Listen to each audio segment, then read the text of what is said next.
Assalamualaikum warahmatullahi wabarakatuh. Innal hamdalillah nahmaduhu wa nasta'inuhu wa nastaghfiruh wa na'udzu billahi min shururi anfusina wa min sayyiati a'malina. Asyhadu an la ilaha illallah wahdahu la syarika lah wa asyhadu anna Muhammadan 'abduhu wa rasuluh. Amma ba'd. Rabbi shrah li sadri wa yassir li amri wahlul 'uqdatam min lisani yafqahu qawli. A'udzu bi kalimatillahi tammah min kulli syaitan wa hamma wa min kulli 'ainin lamah. Alhamdulillah, Bapak-bapak, Ibu-ibu sekalian yang dirahmati Allah, bersyukur kita kepada Allah Subhanahu wa taala atas segala nikmat yang diberikan kepada kita sekalian. Semoga rasa syukur ini akan ditambah oleh Allah nikmat kita sekalian. Bapak Ibu sekalian yang dirahmati Allah, ada salah satu investasi yang kita banggakan dan juga yang kita harapkan kelak juga akan menolong kita ketika di alam kubur, yaitu anak yang soleh. Anak yang soleh. Ya. Di sini ada beberapa cara bagaimana mendidik anak yang soleh. Jadi ada 15 cara mendidik anak yang soleh menurut Islam. Yang pertama apa? Sering memperdengarkan Al-Quran secara rutin. Ya. Jadi cara mendidik anak itu baiknya dimulai sejak kecil. Ketika berada dalam kandungan pun kita dianjurkan untuk memperdengarkan ayat-ayat Al-Quran agar dia terbiasa mendengarkan ayat Al-Quran. Ya. Apalagi dalam diri anak itu masih suci bersih, sehingga mudah menyerap ayat-ayat Al-Quran, mudah menyerap kalimat kebaikan. Ya, ada yang sejak di kandungan itu sudah diputar rutin, rajin ya, bahkan orang tuanya pun rajin untuk ngaji sambil megang perut dari anak itu yang hamil itu maksudnya.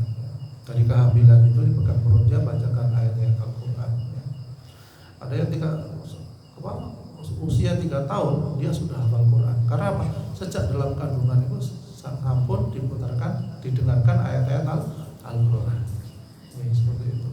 Andai kata sudah keluar ya, terus kandung ya tidak apa-apa, diperdengarkan usia berapapun. Jadi kita berusaha tidak henti-hentinya rumah kita itu dengan ayat-ayat Al-Quran. Ya, ibu-ibu masak sambil dengarkan Al-Quran. Ya, jadi insya Allah tenang itu. Ya, pas ngiris-ngiris tempe dengarkan ayat Al-Quran tenang. Ya. Beda kalian pas ngiris tempe perutnya dangdut, goyang ladingi.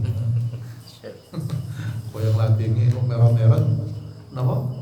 Ngiris tempe ini lah. Al-Quran tenang insya Allah. Ya. Kemudian yang kedua itu mengajarkan dasar-dasar agama Islam. Jadi kewajiban orang tua pun juga mengajarkan dasar-dasar Islam. Yaitu kalimat apa? La ilaha illallah. Tiada ilah, tiada Tuhan yang disembah kecuali Allah. Niku yang pertama, utama. Jadi ketika anak mau minta sesuatu, kita belum mampu, kata bukan nggak mampu, belum mampu minta sepeda sing saya. Ya nak, ayo kita berdoa semoga Allah memberikan jalan. Jadi anak berpikir positif, terus berharap kepada Allah Subhanahu wa taala. Nun saya bukan malah dibentak sepeda kan melaku. Ya misalnya Bu, saya punya mobil yang bagus, doa kepada Allah yang Maha Kaya. Jadi memberi harapan positif pada anak walaupun kondisi kita waktu itu belum mampu. Ya seperti itu. Ya. Jadi belum terinspirasi kali ibu pulau sini ya. Pada waktu itu Tasik Buten nggak ada nopo-nopo dalam arti jual sayur, cari sayuran ke sawah, mulai dijual dan sebagainya. Tapi dalam harinya beliau ketika saya ngontel waktu itu, aku pingin belikan kamu mobil ini. Walaupun nggak keturutan sampai beliau wafat ya. Artinya ada harapan positif, memberikan nilai positif pada anak. Ya. Tidak melihat kekurangan pada anak. Anak punya tai lalat, gede tai lalatmu kayak opo ibu lah, ngenyek nih anaknya. Gitu. Jadi nilai cacat yang pada diri anak itu buatan angsal diungkit-ungkit sampai digede-gede seakan-akan itu kekurangan yang sangat besar. Ono jerawatnya disebut jerawatnya bawa demen nih, akhirnya minder tambah anak. Jadi tidak usah disebut kekurangannya, malah disebut kelebihannya. Ini niku sae, tidak menjadikan anak minder. Seperti itu. Ada cerita nih, jadi wanita Jepang itu melahirkan anak. Melahirkan anak disembunyikan. Gak ditutune, digawa yang ruang khusus katakanlah. Mana anak saya? Nanti aja. Diolor-olor oleh suster, oleh bidan buatan ditutune, tidak ditunjukkan anaknya itu. Karena apa? Ternyata buntung tangannya, buntung kakinya anak itu. Tapi tidak mau akhirnya namanya anak ditunjukkan kepada ibunya, dan apa yang terjadi?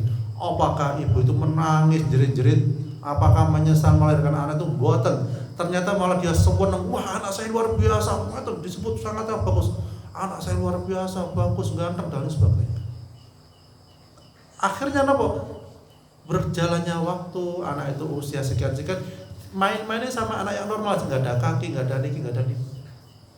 Artinya apa? Anak itu buatan minder sampai dia tuh kuliah sampai selesai. Dengan kemandiriannya yang luar biasa, seakan-akan melebihi anak yang lahir normal. Karena apa? Karena nilai positif yang disebarkan seorang ibu kepada anaknya, seorang tua kepada anaknya. Jadi mata. Nah ini penting. Pengelek nopo ireng dolan ae.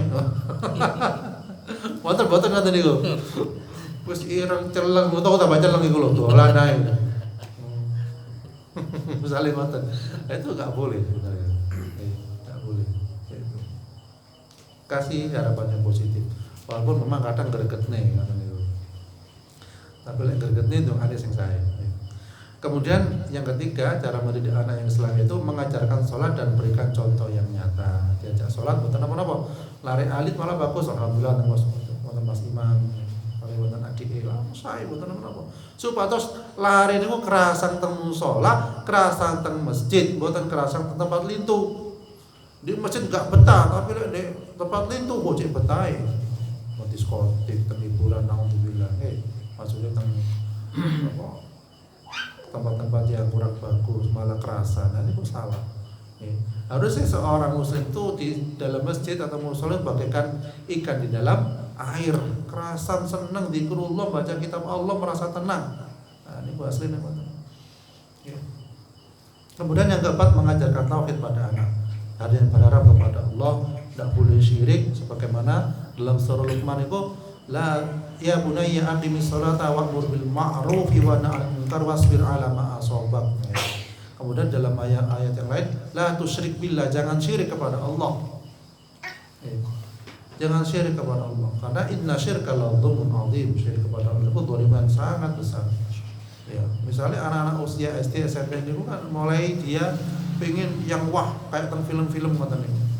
Oh, bisa mukul jarak jauh dan lain sebagainya. Akhirnya kadang menurut saya berguru kepada yang salah, ya, mencari tenaga dalam bantuan jin, ke kuburan, pakai kembang, menyan dan lain sebagainya. Itu malah syirik, malah dosa. Ya, maka kita tuntun anak kita jangan sampai melakukan perbuatan syirik. Kemudian yang kelima adalah mengajarkan puasa. Ya. Jadi puasa ini termasuk rukun Islam. Jadi anak kita ajari puasa walaupun usia berapapun itu. Kak kuat maghrib ya beduk. Kita sedaya insyaallah nanti kan puasa beduk ya. Nanti ya kan itu latihan, karena mereka juga belum wajib dan kita latih seperti itu. Dan boleh ketika menjelang atau beduk niku kita kasih mainan mereka supaya lali boten eling luwe nih. Nah, mainan sakniki sing terkenal napa? Lato. Punya nggak sih lato? Lato. Kali wiritan, astagfirullah. Oh kajaran oke. Wiritan ya. Wiritan itu aduh, moten. Wiritan astagfirullah. Saya. Tapi sering-sering cuma mainan tak mau. Ya apa-apa. Sambil menunggu maghrib. Syukur-syukur kali ngaji. Kemudian yang keenam, memberi nama panggilan yang baik. Nah, ini penting. Alhamdulillah orang tua kita ini ngasih panggilannya yang saya. Tapi yang Senin macam-macam nggih panggilannya nggih. Lek sakniki pun modern. Lek Senin wonten tomblok wonten nggih. Wonten resek tegon kula wonten tomblok, resek, cikrak barang. Dadi lengkap untuk kebersihan niku maksud saya. Saestu niku. Teng desa kula niku lho petomblok ras apa malih? Cikrak. Napa? Tumbuh. Jadi macam-macam. Nggih, cikrak. Masyaallah. Nggih karena sih mungkin sepatus seneng bersih-bersih lah nggih. Tapi kita nurut panggilan Islam yang saya Muhammad termasuk imam masyaallah. Jadi panggilan yang baik pun dipanggil panggilannya wis apik jenenge dipanggil teleburine tok Ahmad Kemat. Ya ngoten gitu. Ahmad Kemat ya. Awale wis macam-macam panggilannya ada. Oleh gendut ndut. Nah, panggilan sesuai yang disenangi, yang disukai. Walaupun kadang julukan itu sejak kecil seperti itu, tapi alangkah baiknya kita panggil dengan kalimat yang baik. Ya Ahmad, ya Muhammad, ya Sinten malah ya Ismail, ya panggilan nama-nama nabi itu saya. Kemudian yang ketujuh membacakan kisah Nabi sebagai suri tauladan. Jadi kita senang cerita, man. Walaupun lari alit niku diceritani walaupun ndak nangkep satu saat dhek piyambak ilang ingin apa eling. Kita ketika tidur senian nggih diceritani kancil nyolong timun, eling mboten? Oh eling. Kancil nyolong timun. Akhire diceritani iku sing nangkepe berlebihan, bukan mau nyolong ndak apa-apa. Diceritani kancil nyolong timun. Saat ini ceritani Nabi, insya Allah punya inspirasi anak mangkel pun dewasa, SMP, SMA, aku minta diceritain ini Nabi itu apik sekali. Akhirnya apa? Dia berusaha untuk meniru suri tauladan Nabi, terutama Nabi kita Muhammad Sallallahu Alaihi Wasallam. Bagaimana kesabarannya, bagaimana kejujurannya, bagaimana beliau berdakwah, bagaimana beliau berjual beli. Wadah pun, buat entek-entek cerita Nabi ini, diulang-ulang bukan masalah. Kemudian yang kedelapan membiasakan untuk ucapan salam kepada anak. Assalamualaikum, assalamualaikum. Walaupun kita di rumah cuma anak tok, niku assalamualaikum saya, assalamualaikum. Itu apa-apa. Ketemu assalamualaikum, di mana assalamualaikum. Ya, sampai sahabat itu karena tahu pahala besarnya assalamualaikum salam, sampai ke pasar assalamualaikum assalamualaikum. Karena apa? Saking besarnya pahala salam. Sampai ngoten. Kita kan pun kata di tiang-tiang lewat wonten tiang teng sabit assalamualaikum. Nabi ngoten, wonten anak-anak bergerombol assalamualaikum. Malah saya. Walaupun tidak kenal assalamualaikum. Saya ngoten. Kemudian yang kesembilan membiasakan diri bersikap sederhana. Walaupun kita punya banyak uang, banyak harta, biasakan sederhana. Kadang makan di warteg, kadang makanan itu kita bawakan untuk orang yang nggak mampu dan lain sebagainya. Sederhana. Karena apa? Kita dianjurkan nggak berlebihan dalam makan terutama. Wong marung enak-enak gak dintekno lah mubadzir. Innal mubadzirina kanu ikhwana syayatin. Mubadzir kancane setan lek gak entek dibungkus dibiasakno ngoten. Nggih, lek wis entek kabeh karek tulang-tulang itu nggih dibungkus. Apa pakanane kucing. Sering ngoten nggih, Pak Bu. Nggih, kula sering ngoten. Enggak ada kucing diparingaken kucing. Oh, sedekah wis oleh mangan enak, sedekah nang kucing wis seneng kucing. Nggih, karek das-dasane tok misale. Betul mawon mboten masalah. Nggih, karek nasine kasih kata, betul mawon. Nggih. Amal teng prasmanan, nah, prasmanan harus hati-hati. Prasmanan kalau banyak diutamakan makan sayur, makan ikan, nasinya belakangan. Ya khawatir apa wis njupuk nasi akeh, iwak akeh gak entek mubazir mesakne sing masak. Nah, terus juga ndak bagus. Ya mubazir itu koncone setan. Mendingan ngambil secukupnya. Iku ajari anak sederhana. Nggih. Kemudian yang ke-10 memperhatikan pergaulan si kecil. Nggih.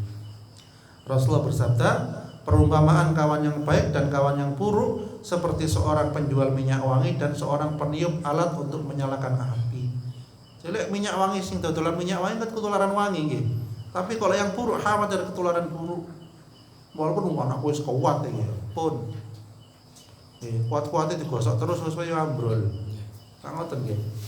Kamu koncan bedi lebih kocok ngombe-ngombean niku misale. Pun engko suatu saat dicekoki, kowe ngombe iki teh cuma dihapusi misalnya ngoten. Akhirnya anak ikut minum kecanduan, naudzubillah min dzalik. Jadi orang-orang minuman, anak-anak minuman harus dijauhi. Kemudian yang ke-11 mempererat hubungan antara seorang ibu dengan anaknya. Ini tersebut dipererat karena seorang ibu itu insya Allah sangat luar biasa dalam mendidik anak-anaknya. Kebanyakan anak itu curhatnya tentang ibu nggih. Ngoten njaluk iki njaluk kadang kepada ibu.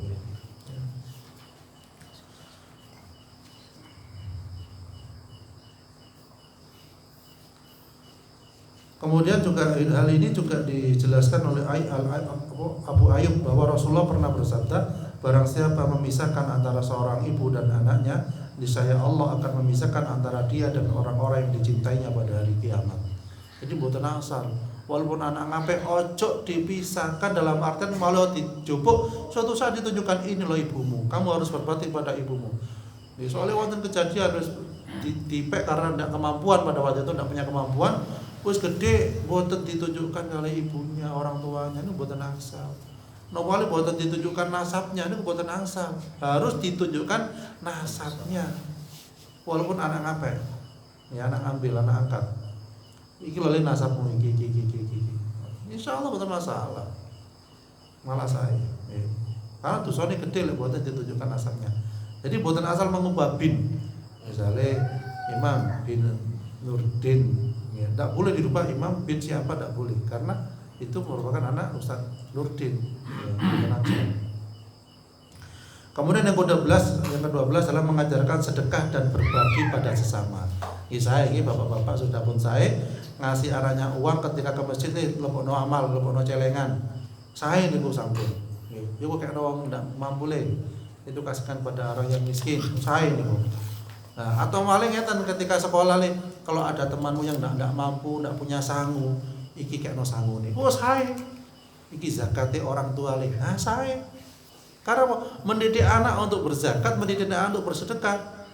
Ojo ngene, iki tak gawone kowe sakmene. Ojo dikekekno kancamu, entekno dhewe ya. Mboten nang saya, mboten saya ngoten.